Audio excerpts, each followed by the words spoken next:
سر جو تیرے قدموں پہ قربان گیا، آہ وہ آنکھ کے ناکام تمنا ہی رہی، ہائے وہ دل جو تیرے در سے پر ارمان گیا۔ اور انہیں جانا انہیں مانا نہ رکھا غیر سے کام، انہیں جانا انہیں مانا نہ رکھا غیر سے کام، للہ الحمد میں دنیا سے مسلمان گیا۔ الحمدللہ اس وقت ہم سب مخدوم سمنا رحمت اللہ تعالی علیہ کے مخدوم، ان کے پیر و مرشد حضور سیدی مخدوم علاء الحق پنڈوی رحمت اللہ تعالی علیہ کے قدموں میں ان کے عرس سراپا قدس کے موقع پر موجود ہیں، اور ساتھ ہی ساتھ حضور اشرف الاولیاء رحمت اللہ تعالی علیہ کا 25واں عرس بھی منا رہے ہیں۔ مجھ سے پیشتر آپ نے بہت بڑے بڑے علماء، خطبہ، محققین اور دانشوروں سے ان کے خطابات سماعت کیے ہیں، اور اب فجر کا وقت بالکل قریب سے قریب تر ہے۔ بہت مختصر وقت کے لیے میں آپ کی خدمت میں حاضر ہوں۔ عرس کا مقصد کیا ہے؟ عرس کا مقصد یہ نہیں ہے کہ ہم بھیڑ اکٹھا کرنے اور جمع ہو کر کے پھر منتشر ہو جائیں، بلکہ عرس بھی ایک مقصد کے تحت کیا جاتا ہے۔ ہمارے بزرگوں نے، بزرگان دین کے آراس کی جو بنا ڈالی ہے، اس کا مقصد یہ ہے کہ یہ بزرگان دین جن راہوں پر چل کر، جن خطوط کو اپنے لیے انہوں نے مشعل راہ بنایا، اس پر چل کر وہ اللہ تک پہنچے، ان کی زندگیوں کا تذکرہ کیا جائے، اور وہ کس طریقے سے کامیاب ہوئے، انہوں نے کس طریقے سے استقامت فی الدین کا مظاہرہ کیا، انہوں نے کس طریقے سے اللہ کے دین پر عمل کیا، انہوں نے کس طریقے سے دین کی خدمت کی، یہ ساری چیزوں کو بیان کرنے کے لیے، تاکہ ہمیں احساس ہو کہ یہ اللہ کا دین جو ہم تک پہنچا ہے وہ صرف چند رسومات کی بنیاد پر نہیں، بلکہ اس میں کسی کا خون جگر ہے، اس میں کسی کی شبانہ روز محنتیں ہیں۔ اسی پنڈوا شریف کی سرزمین کو آپ دیکھ لیں، تقریباً آج سے کم و بیش 7 صدی پہلے ایک مرد قلندر آیا ہوگا، اور آنے کے بعد آج جب اس علاقے کا یہ حال ہے، یہاں کی سنگلاخی کا یہ حال ہے، یہاں کی ان پڑھ اور ناخواندگی کا یہ عالم ہے، تو آج سے 7 صدی پہلے اس علاقے کا حال کیا ہوگا؟ اور اللہ اکبر، ایک اجنبی دیار سے ایک مرد قلندر آتا ہے۔ جب آج یہ جنگل ہے تو اس وقت اس کے جنگل ہونے کا عالم کیا ہوگا؟ لیکن اللہ والوں نے رات و دن محنت کر کے اپنے علاقے کو چھوڑ کر، اپنے رشتہ داروں کو چھوڑ کر، اپنے خطے کو چھوڑ کر، اپنے قبیلے کو چھوڑ کر، اپنا سب کچھ چھوڑ کر وہ یہاں آئے اور اللہ کے دین کی آبیاری کی، اور کفرستان میں انہوں نے اسلام کا علم لہرایا۔ ہماری کتنی عظیم ذمہ داری ہے کہ ان اللہ والوں کے نقوش پا کو اپنے لیے حفظ جان بنائے۔ آئیے، میں نے جس آیہ کریمہ کی تلاوت کی ہے، اس ضمن میں انسان کو کیا پیغام دیا جا رہا ہے، اس پر کچھ بات عرض کر کے اپنی بات مکمل کروں۔ میرے پیارے آقا صلی اللہ علیہ وسلم کے پیارے دیوانوں، انسان کل کا پلان بناتا ہے، انسان فیوچر کا پلان بناتا ہے، انسان بھوشیہ کا منصوبہ بناتا ہے، جس کی زندگی میں مفکرین کہتے ہیں کل کا منصوبہ نہ ہو، کل کا پلان نہ ہو، وہ انسان کامیاب نہیں ہو سکتا۔ ایک تاجر ہے اچھا تو اس کے پاس کل کا کوئی پلان ہونا چاہیے، ایک طالب علم ہے اچھا، اس کے پاس کل کا پلان ہونا چاہیے، ایک مفکر ہے اچھا، اس کے پاس کل کا پلان ہونا چاہیے۔ دنیا کی قومیں کئی صدیاں پہلوں کا پلان تیار کر کے اپنی زندگی کو گزار رہی ہے، صرف قوم مسلم ہے جس کے پاس کل کا کوئی پلان نہیں ہے۔ لیکن یاد رکھیں، لوگ کل کا پلان تیار کرتے ہیں اور کرنا بھی چاہیے۔ آج ایجوکیشن میں میرا یہ حال ہے، آنے والے کل میں کیسا ہونا چاہیے۔ آج تجارت اور مال میں میرا یہ حال ہے، آنے والے کل میں کیسا ہونا چاہیے۔ لیکن ایک بات آپ سے عرض کرنا چاہتا ہوں، کل کا پلان تیار کرنے والوں، فیوچر کا پلان تیار کرنے والوں، زندگی میں کل کبھی نہیں آتا، زندگی میں ہمیشہ کل آج بن کر کے آتا ہے، لیکن ایک کل ایسا ہے، ایک کل ایسا ہے جس کا آنا بالکل ضروری ہے، جس کا آنا یقینی ہے۔ کل کا سورج ہم دیکھیں گے یا نہیں دیکھیں گے اس کی کوئی گارنٹی نہیں ہے، لیکن ایک کل ایسا ہے جس کو سب دیکھیں گے، اس کا کسی کو انکار نہیں ہے، اور اس کل کی ہم نے کیا تیاری کی ہے؟ ہر کل کی تیاری کرنے والوں، ہم نے اس کل کی کیا تیاری کی ہے جس کل کا حال یہ ہے جس کے اندر ایک ماں اپنے بیٹے کے کام نہیں آئے گی، ایک باپ اپنے بیٹے سے دور بھاگے گا، ایک دوست اپنے دوست کا دشمن بن جائے گا، کوئی کسی کے کام نہیں آئے گا۔ وہ کون سا کل ہے؟ تو قرآن اس کل کے بارے میں کہتا ہے، یا ایھا الذین آمنوا اتقوا اللہ ولتنظر نفس ما قدمت لغد واتقوا اللہ ان اللہ خبیر بما تعملون، کہ اے ایمان والو اللہ سے ڈرو اور کل کے لیے کیا روانہ کر رہے ہو، کل کے لیے کیا بھیج رہے ہو، اس سلسلے میں غور کرو، اپنی جان کے لیے، اپنے نفس کے لیے تم نے کل کے لیے کیا عمل کیا، کیا روانہ کیا، اس سلسلے میں غور کرو۔ وہ کون سا کل ہے جس کی تیاری کا حکم قرآن دے رہا ہے؟ وہ کون سا کل ہے جس کے لیے اپنے نفس کی تیاری کے لیے قرآن ہمیں دعوت فکر دے رہا ہے؟ ہاں وہ وہی کل ہے جس کو میدان محشر کہتے ہیں، جس کو یوم حساب کہتے ہیں۔ میرے آقا علیہ السلام کے پیارے دیوانوں، اپنے کمروں کی اے سی میں آخرت کو بھولنے والوں، راحتوں کے اندر آخرت کو بھولنے والوں، کھانے پینے میں آخرت کو بھولنے والوں، زندگی کی رنگینیوں میں آخرت کو بھولنے والوں، مجھے بتاؤ اس کل کے لیے ہم نے کیا تیاری کی ہے جس کے لیے قرآن کہہ رہا ہے کہ تم نے کل کے لیے اپنے نفس کے لیے کیا روانہ کیا؟ اللہ اکبر۔ بڑی معذرت کے ساتھ آج تو بڑے جھڑلنے کے ساتھ ہم کہتے ہیں، ارے مولانا چھوڑو، قیامت میں جو ہوگا دیکھا جائے گا، جو ہوگا دیکھا جائے گا۔ یاد رکھنا، مسجدوں کو ویران کر کے یہ کہنے والوں کہ جو ہوگا دیکھا جائے گا، مسجدوں کو ویران کر کے کہنے والوں جو ہوگا دیکھا جائے گا، داڑیاں منڈا کر رسول اللہ کی سنت کو گٹروں میں ڈال کر کے یہ کہنے والوں کہ جو ہوگا دیکھا جائے گا، کانوں میں ایئر فون لگا کر کے گانے سننے والوں یہ کہتے ہو جو ہوگا دیکھا جائے گا۔ اب آئیے میں آپ کو بتاؤں، شاعری کی دنیا الگ ہے، حقیقتوں کی دنیا الگ ہے۔ آپ کہتے ہیں دیکھا جائے گا جو ہوگا، کیا دیکھا جائے گا؟ سنو، قرآن کہتا ہے اس دن کا حال یہ ہے، الاخلاء یومئذ بعضهم لبعض عدو۔ اللہ اکبر۔ قرآن کہتا ہے کہ وہ قیامت کا دن وہ دن ہوگا جتنے تمہارے دوست ہیں، اور وہ بھی کون سے دوست؟ دوست نہیں بلکہ پکے دوست۔ اخلاء قرآن کہتا ہے یہ خلیل کی جمع ہے، اخلاء، جتنے تمہارے پکے دوست ہیں قیامت کے دن وہ سب تمہارے دشمن بن جائیں گے۔ قیامت کا دن کیسا دن ہوگا؟ قرآن کہتا ہے یوم یقوم الروح والملائکہ صفا لا یتکلمون الا من اذن۔ قیامت کا دن وہ دن ہوگا جس دن جبریل امین اور ان کے پیچھے سارے فرشتے اللہ کی ہیبت سے کانپتے کھڑے ہوں گے، کسی کو کلام کرنے کی جرت نہیں ہوگی۔ آئیے وقت کی نزاکت کو دیکھتے ہوئے اپنے بھائیوں سے اور اپنی بہنوں سے اپنی گزارش کر کے اپنی گفتگو کو مکمل کر کے گزر جاؤں۔ میرے آقا صلی اللہ علیہ وآلہ وسلم کے دیوانوں، آج حال کیا ہے؟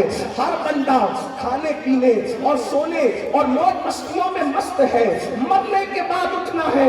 اس دن کے لیے ہم نے کیا تیاری کی ہے؟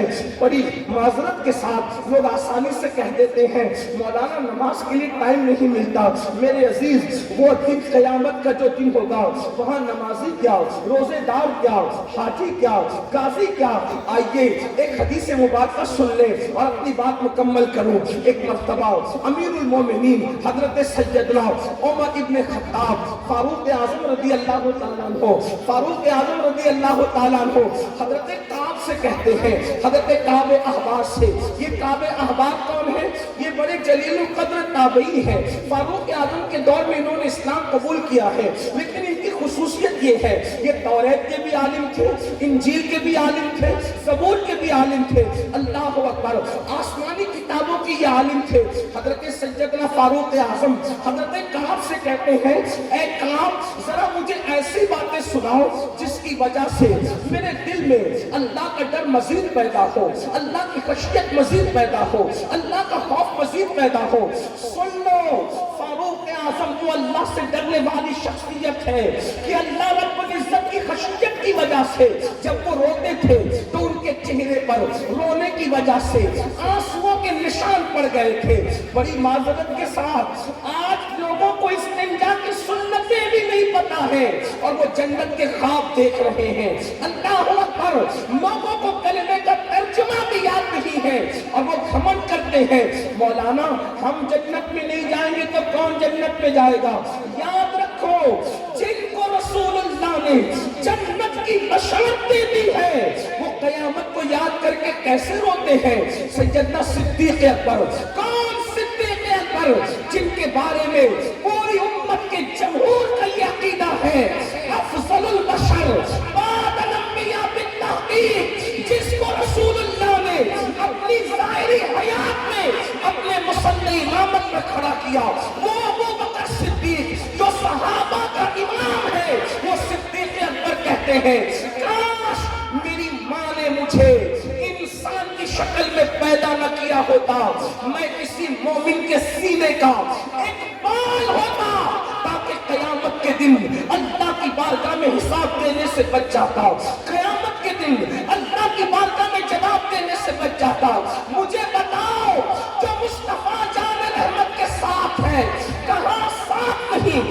سفر میں صدیق ساتھ ہے، حضر میں صدیق ساتھ ہے، جہاں کوئی ساتھ نہ تھا اس گاؤں میں بھی صدیق اکبر مصطفیٰ جان رحمت کے ساتھ ہے، اور آج بھی مزار میں مصطفیٰ جان رحمت کے ساتھ آرام کر رہے ہیں۔ اس کے باوجود بھی اللہ اکبر، اس کے باوجود بھی صدیق اکبر، ان کے قیامت کے دن کی کیفیت کیا ہے؟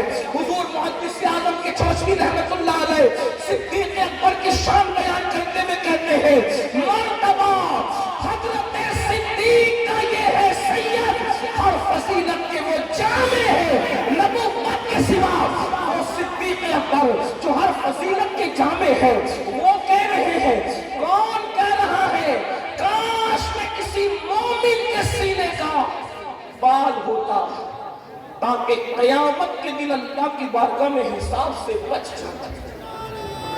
میری قوم کے وہ جوان جن کے ہاتھوں میں شراب کے پیالے ہیں،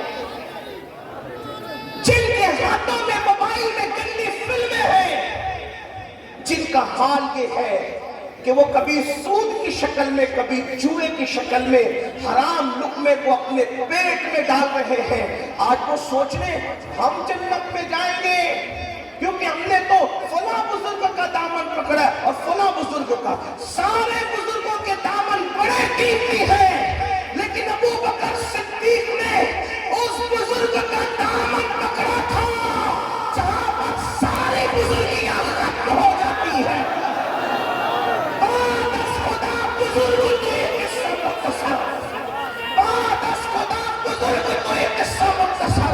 آپ غور کریں، تھوڑا سا نعرے کا بھی وقت بچانے بڑی نوازش ہوگی، آپ کی توجہ چاہتا ہوں۔ 4 بجے سلام پڑھ لینا، اس لیے مجھے اس کا خیال کرتے بات کو پوری کرنا ہے۔ توجہ فرمائیں، آپ سن رہی ہے، آپ کی بڑی نوازش ہے، لیکن سنو اپنے بزرگوں کا خوف، اپنے بزرگوں کی خشیت، اپنے بزرگوں کی فکر آخرت۔ اللہ اکبر، اگر بزرگوں کے عرس میں بھی آ کر ہم آخرت کی فکر کے لیے تیار نہیں ہیں، بڑی معذرت کے ساتھ سارے شام سے بیٹھے ہو، کتنے ہیں جو عشاء پڑھ کے آئے تھے اور کتنے ہیں جو جا کر فجر پڑھیں گے؟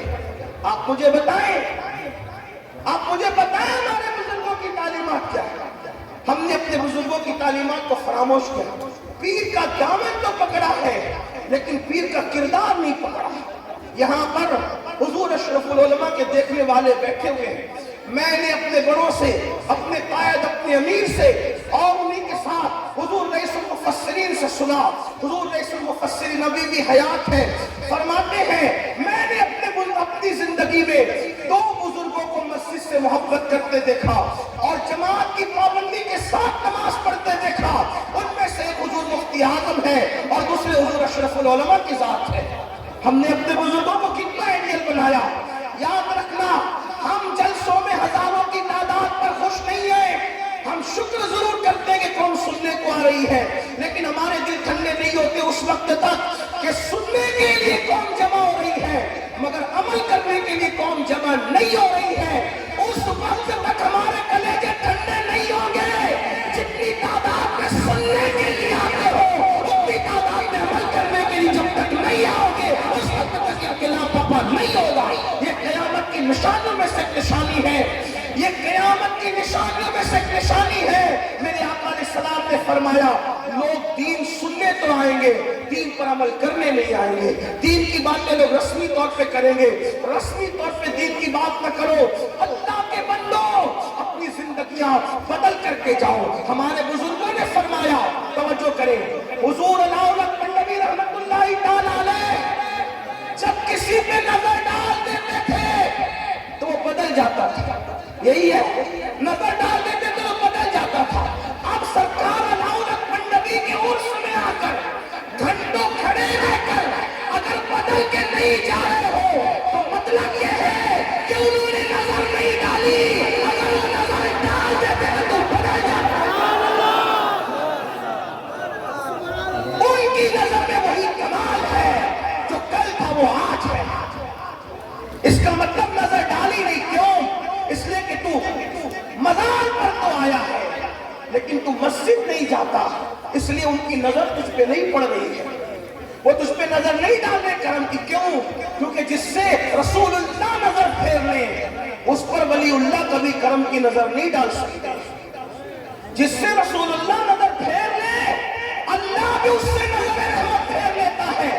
ولی اللہ تو دور کی بات ہے، جس سے رسول اللہ نظر پھیر لے اس سے اللہ بھی نظر رحمت پھیر لیتا ہے۔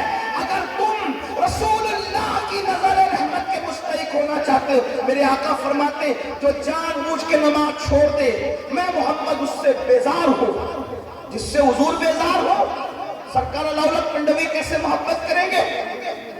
10 روپے کے نہیں 1000 روپے کے پھول چڑھا لو، حضور ناراض ہے تو علاؤلق پنڈوی محبت نہیں کر سکتے۔ میرے جملے تلخ لگے تو معاف کرنا، پھول چڑھانے کے لیے منع کرنے نہیں آیا، میرا مسلک ہے۔ ہم زندہ ہیں تو پھول ہیں اور اندر جائیں تو بھی پھول ہیں، میں منع کرنے نہیں آیا لیکن یہ کہنے آیا ہوں پیر کے مزار میں بعد میں پھول ڈالو، پہلے سجدہ کر کے رسول اللہ کی آنکھوں کو ٹھنڈک پہنچاؤ۔ یہ اپنا مسلک ہے، یہ اپنا مذہب ہے۔ تو عرض یہ کر رہا تھا، صدیق اکبر کہتے کاش میں کسی مومن کے سینے کا اقبال ہوتا تاکہ قیامت میں اللہ کی بارگاہ میں جواب دینے سے بچ جاتا۔ فاروق اعظم کہتے کاش میں پرندہ ہوتا اور لوگ اس کو ذبح کر کے کھا جاتے اور مجھے بھول جاتے تاکہ میں قیامت کے دن اللہ کی بارگاہ میں جواب دینے سے بچ جاتا۔ مولا کائنات سید السادات علی مرتضیٰ، جس کے خاندان کی مثال کوئی لا سکتا ہے؟ اللہ کے رسول خود فرماتے میں اور علی، سرکار فرماتے ہیں، اللہ کے رسول فرماتے ہیں کہ تم سب الگ الگ درختوں کی الگ الگ ٹہنی سے ہو، تنہا میں اور علی ایک درخت کی 2 ٹہنی کا نام ہے۔